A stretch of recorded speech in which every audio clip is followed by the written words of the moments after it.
पेशा बुरा है जवानों, याद रखना, एक पेशा बुरा है, और वो है किसी के आगे हाथ फैलाना। जो झाड़ू दे के रोजी कमाता है बड़ी शान वाला बंदा है।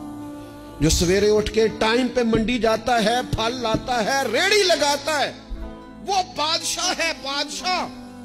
इसलिए कि उसने हाथ नहीं फैलाया, उसने रब की रहमत का दरवाजा खटखटाया।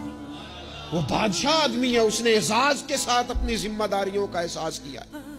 बड़ा मजा आता है जब शाम को बंदा अपनी दुकान बंद करे और फिर छोटे छोटे नोट गिने, और फिर उनमें से ना, मैंने देखा है गरीबों को, कहते हैं जी मैं ना जी वो जो 50 रुपए रोज दे रखे ने अल्लाह की रात देने ने, और फिर उसमें से वो थोड़े से जब बचा के कहता है ना कि आज मैं ना मतलब 4 पैसे ज्यादा हैं, आज घर फल भी लेके जा रहे हैं। वो जो जायका है उसे कभी महसूस तो करो।